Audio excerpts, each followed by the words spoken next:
A scary situation is unfolding for central Queensland this morning as a Category 4 strength tropical cyclone is now forecast to impact areas around Townsville.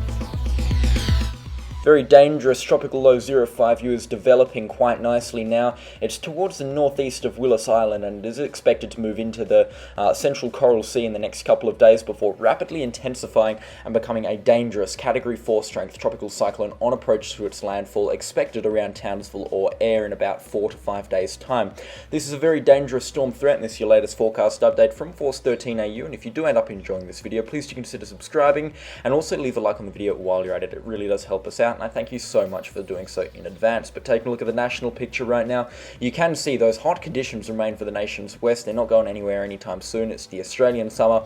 But if we're talking cyclones, the activity is all up in the top end. We've still got rain and storms associated with that tropical low over the Northern Territory, moving into Western Australia now, and rain for the Cape York Peninsula associated with the forming tropical low in the Coral Sea. It's not expected to become a tropical cyclone until probably around tonight-ish, before it moves towards the Queensland coastline, delivering them a very heavy impact at the end of this coming week. Showers at the top parts of Hobart and also hot conditions at the South Island of New Zealand continue, with daytime maxima approaching 29 degrees Celsius for some locations. That's about 10 degrees above average for some areas. So we've still got Cyclone Angret kicking around in the southwest Indian Ocean and the Australian region. It's basically on the border of both basins. It's expected to become a strong cyclone once again, become Category 3 or Category 4, but it won't be affecting land. But the big story is, of course, 05U, which is a high, near 100% chance of development in the Coral Sea. It's expected to then go on and impact areas between Cairns and Mackay, delivering a very heavy blow to areas around Townsville as possibly a Category 4 strength tropical cyclone, which you can see here in our forecast track map. I'm expecting a landfall of Category 3 strength proportions. However, that is, and I do admit, conservative considering the uncertainty regarding the system's forecast. It will rapidly intensify across days 1 to 3, becoming a peak storm of around Category 4 strength. However, we can't be ruling out a Category 5 on approach to Queensland. This will be one of the strongest cyclone impacts central Queensland has had since Marcia of 2015 and Debbie of 2017. So it's been a while, let me tell you about that. A very dangerous storm threat, must I add. And it's one to be taken seriously. I know most people disregard cyclones that are of Category 1 or Category 2 proportions. However, this could be a Category 4 or even a low-end Category 5 on approach to the Queensland coast. So it's one to be taken very, very seriously indeed. I'm going to be giving you a very detailed forecast later on in the video, and I'll be telling you how you can prepare as well. So taking a look at wind speeds right now, making landfall as that Category 4 strength tropical cyclone just outside of Townsville as per the Access G3 model on Invest 90p, which is the official designation, before moving inland over areas such as Longreach, Huandon, and then down towards, I believe, Emerald and so forth, delivering a lot of rainfall there, and then re-emerging off the Queensland coast very briefly as a Category 1 strength tropical cyclone, but it hovers there and then moves back inland, and the rainfall accumulation looks wild for areas around the Gold Coast and the scenic rim, Mount Tamborine, those areas, and I'm going to get to that later on in the video because that is a very important factor in this tropical cyclone's future. So you can see it develops really quite nicely in the Coral Sea. It really spins itself up majestically, becoming a very powerful tropical cyclone before it impacts the Queensland coastline on about Thursday. I reckon landfall will be closer to midday, so it's like about a day earlier than what we were initially expecting. Then on Australia Day, it moves through central Queensland, a very wet day for areas around Mount Isa, Cloncurry, Charters Towers and those areas, before moving across to Brisbane, and it stalls there for about 2 days as it dumps an incredible, tremendous amount of rainfall ashore there. Some locations are expecting up to 1,500 millimetres around locations such as Redcliffe and then inland to Mount Tamborine and so forth. So a lot of rainfall is expected.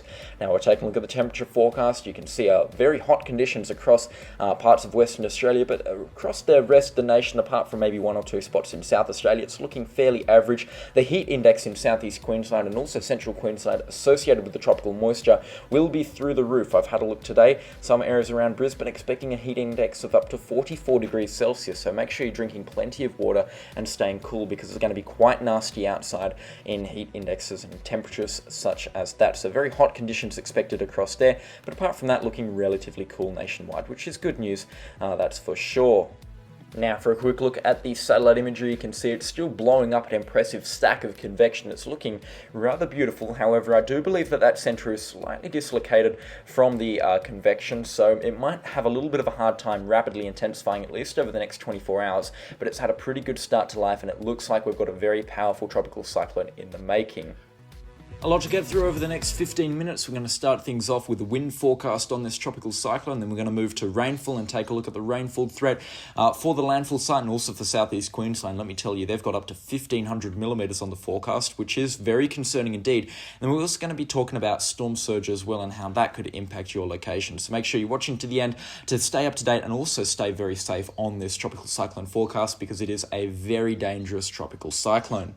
Alright, so we're taking a look at the satellite imagery again. This is the visible bands from the tropical low that's developing. The centre of circulation is about here, so as I said, that thunderstorm activity is just slightly displaced from the actual centre itself, which means that the cyclone will have a little bit of a harder time, at least in the next 24 hours. But just looking at the wind speeds down here on these weather stations on the Coral Sea reefs and along the Great Barrier Reef, you can see that they are indicating that this system has a very good and defined centre with some blustery winds, especially around the northern side of the system, I believe, which is where the main story of the winds actually is. And it is, as I said, it's had a pretty good start to life, and it looks like from here on out, it's just going to be nothing but intensification. Now, I do reckon it's going to get named as a tropical cyclone Kirrily, early on Monday, before it starts its first phases of rapid intensification on Monday evening. It really does put on knots at a rate of knots as it approaches areas such as Lihue Reef and also Willis Island. It looks like it's going to stay relatively far out from the mainland, maybe a couple of 100 kilometres at least, but there'll definitely be an increased risk in significant wind gusts from areas north of Rockhampton up towards Cairns, and also pretty significant risk of increased swells and rip currents as well along the beaches there. So swimming probably not advised from Tuesday onwards. Surfing might actually be a very good thing for a couple of days between Rockhampton and up towards Townsville, especially if you have a very exposed piece of coastline. But again, do that at your own risk, considering that the waves will certainly be quite nasty and big, considering that this is a tropical cyclone in the Coral Sea. Now, we do see that on Tuesday sort of morning-ish, actually, local time, the cyclone is up to Category 3 status. Severe tropical cyclone status is indicated by these pink wind speeds here. It's moving over the top of Lihue Reef, and it will deliver probably quite a nasty impact to that reef system as well. Then it slowly moves further towards the Queensland coastline from there, still intensifying as it passes areas such as Marion Reef and then heading towards Flinders Reef through here. The landfall site actually hasn't changed much at all from yesterday, but you can see still a very powerful tropical cyclone expected to move towards the Queensland coastline in a very similar pattern to what we've seen for the past 2 days. So this means that the certainty once again is increasing. I've been yapping on about how we want to see model congruency, and that's really what we're seeing now, which is good news for the forecast, considering it's really becoming quite apparent what this tropical cyclone is going to do. And I can say it's very likely it's going to become a Category 4 strength tropical cyclone as it makes final approach to the Queensland coastline, and it's going to impact the Queensland coast as probably a Category 3, maybe a very low-end Category 4 strength tropical cyclone on a location very similar to yesterday's forecast, right on top of air, just outside of Townsville before moving inland and weakening off quite substantially there. But it looks like Thursday morning is going to be the time of landfall, and conditions will definitely be starting to deteriorate on locations such as Hamilton Island, Proserpine, and then up towards Bowen by about Wednesday evening. And then by Wednesday night, conditions will very much be deteriorating for Ayr and Townsville. So make sure that you've got your preparations completed by about lunchtime on Wednesday, just in case that this cyclone speeds up a little bit or grows in size a little bit. You just want to be as prepared as possible for a system like this. Again, wind damage, I'm not expecting to be the absolute worst for areas around Ayr and Townsville. This part of the world is built to withstand wind gusts up to around the 175 to 200 kilometre an hour mark. The storm will actually have winds approaching 200 kilometres an hour, so it will be on the higher echelon of what the building codes actually build these locations to, but I'm not expecting there to be too many roofs torn from homes. However, that's not to say that windows won't be blown in. Trees will definitely be coming down in a situation like this. Power poles as well will be ripped up, so make sure you're staying 10 metres away from power poles if they do come down around your area. Trees as well, that's a very big hazard. If you've got loose branches on your property, it's highly advised that you start cutting them down, maybe today even or earlier on tomorrow, just to avoid wind gusts from shower fronts that are going to be moving through. And that's for all locations south of Cairns bands down towards, including Mackay, and probably down to Rockhampton just to be safe, because if the cyclone actually comes ashore on Hamilton Island, then you're going to be seeing cyclone conditions as far south as Clairview, and that would bring cyclone wind gusts down towards Rockhampton. So be as prepared as possible, because it's best to be very prepared in a situation like this, and the cyclone to completely miss you than to be completely unprepared and the cyclone to give you a complete head-on hit. Make sure you're doing your completion sooner rather than later as well, Monday and Tuesday when you've got time, because by around Wednesday lunchtime, conditions will definitely be starting to get quite nasty outside, and it does bring wind gusts ashore, very, very strong wind gusts, mind you. That's about 100 knots or 185 kilometres an hour along a lot of locations around the coastline outside of Townsville, Ayr, and down towards Bowen. It's going to be at a very similar intensity to what Cyclone Debbie was as she made landfall back in 2017, 7 years ago almost, so a very long time ago indeed, but it's still fresh in the memory for a lot of people around Hamilton Island, Bowen, and Mackay and Proserpine. The main threat from this cyclone will be rain, and I'm going to get to that in just a little bit. We will take a look at the GFS forecast, because it's a very similar forecast to what the the Access G3 model has, except it's only a little bit more intense. So the cyclone rapidly intensifies throughout Tuesday and Wednesday, coming ashore on Thursday, but it's still a very powerful tropical cyclone, in fact more powerful than what the Icon model is suggesting. A peak pressure in what looks to be maybe the high 930s very briefly, around the mid 940s actually. So this is well and truly into Category 4 status, and probably approaching Category 5 status on the Australian scale.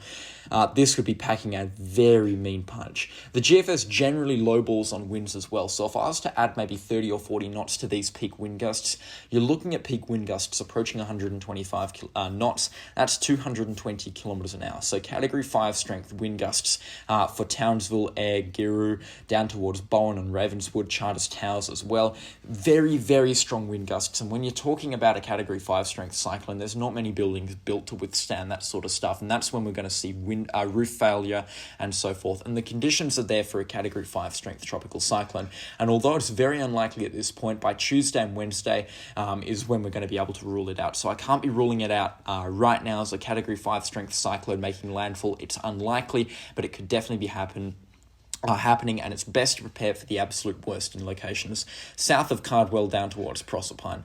So that's kind of the landfall site. We've got that hammered home right now. I reckon Ayr is a very safe bet for a landfall on this tropical cyclone. If it wobbles significantly, then we could be seeing a bit of a change up the coast or down the coast, but right now I reckon either Townsville or Ayr, or right in between, is where it's really likely to be making landfall at this time. And that means cyclone conditions are likely for locations south of Innisfail or Tully and north of Mackay. You can see cyclone wind gusts highlighted in red. They are very, very widespread across a lot of Queensland. Apparently up to 90% of Queensland's population is expecting impacts from what will become tropical cyclone Kirrily. Now, I've had a lot of comments about the rainfall threat from this tropical cyclone, and also a lot of comments regarding flooding and so forth, so we're going to really hammer that home as well. I'm going to give you a detailed rainfall forecast, or as detailed as I possibly can.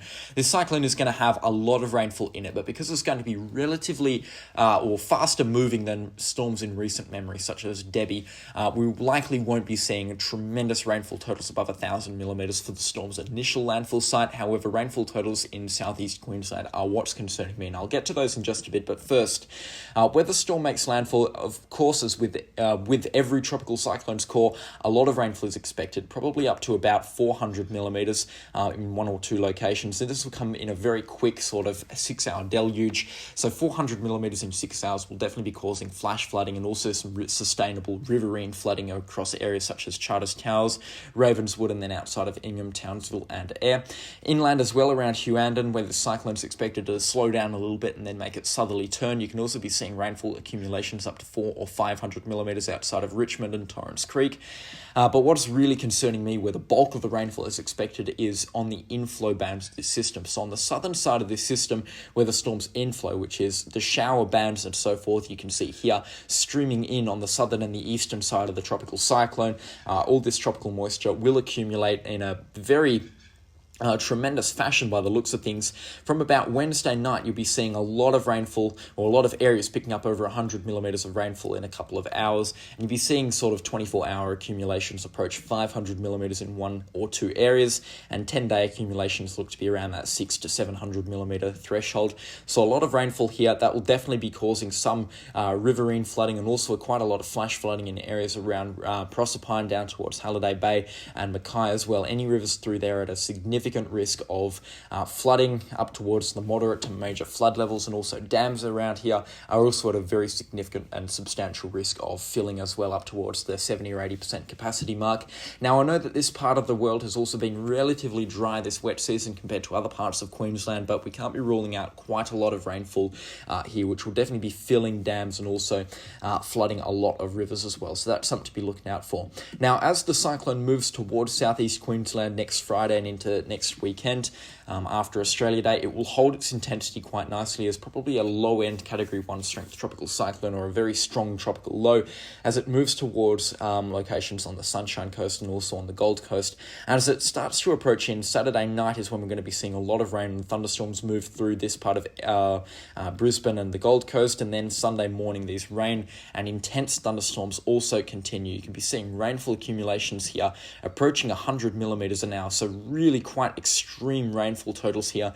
This will cause some very substantial flash flooding in the Brisbane metro area, and also a lot of riverine flooding in their hills around it. So I would be expecting Brisbane to flood. And on the 50th anniversary of the 1974 Brisbane floods, it looks like we're going to be seeing a repeat from this model forecast of that situation. Now, do I completely back this scenario happening, where we're seeing up to 1,600 millimetres in some locations around the Gold Coast and up towards Brisbane and around Coomera and those sort of areas? Not entirely. I don't completely see this happening. But however, up to 1,000 millimetres is very possible in locations around Mount Tamborine, Ipswich, and up towards Logan, and I guess around Gold Coast and on the Scenic Rim as well. Huge amounts of rainfall are expected. I mean, look at this, around Bow Desert up to about 1,000 millimetres of rainfall, and this will come in a day or two as well. So very extreme rainfall totals are expected, and it's pretty consistent among the forecast as well. The GFS also calling for a lot of rainfall through here, not nearly as much, like 300 or 400 millimetres, but still quite a lot of rainfall there. The Eastern WF also calling for about 600 to 700 millimetres in 1 or 2 locations, so about 500 to 600 millimetres. So again, flooding is very possible along the Sunshine Coast and also the Gold Coast and around the Brisbane area.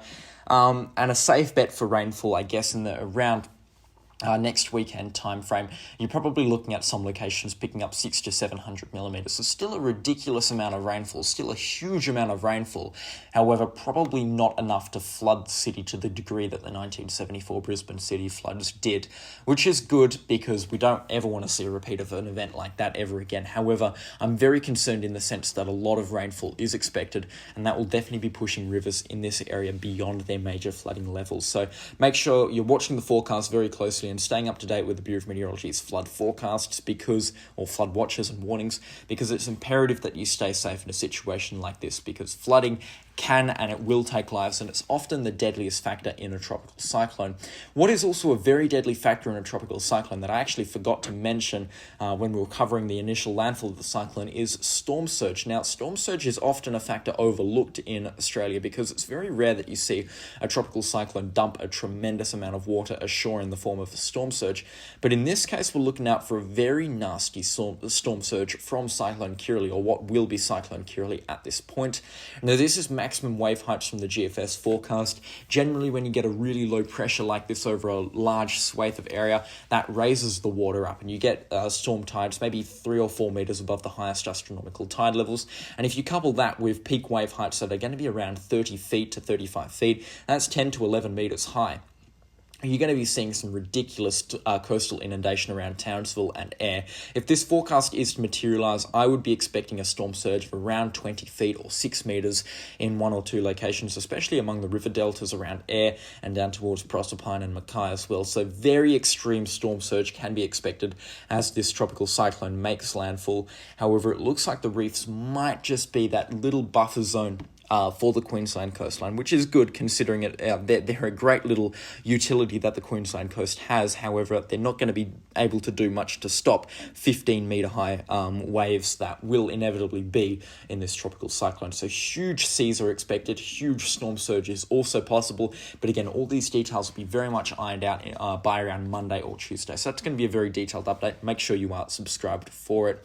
A very dangerous situation is unfolding here along the Queensland coastline. It's also a very scary situation. So if you want to stay updated on this situation, make sure you are subscribed and also leave a like on the video while you're at it, because there's no better way than to stay updated on the weather than by subscribing to the Force 13 AU channel. There's going to be twice daily updates coming out on this system, very hopefully. There'll also be twice daily updates on my personal channel. There'll be a link in the description. There's also a link in the iCards in the top right-hand corner of your screen. So click that little I button and head on over there. And you can also see more of me and more of these twice daily storm updates. So thank you so much for watching, and I'll catch you all in the next storm. Thank you for watching our content this update. If you enjoyed it, be sure to subscribe to get more updates covering all things weather and geophysics impacting Australia and the Oceania region. Subscribe to our other channels for more content from across the network, and be sure to check out our website where you can find free access to floater and radar imagery and articles on everything weather and much more. If you wish to support us directly, you can purchase some of our merchandise. We have a wide variety of clothing and homeware, or you could become an Ultimate Fan, which is the best way to directly support us, granting you some sweet perks and offers, including features in our custom storm animations, live streams, and much more.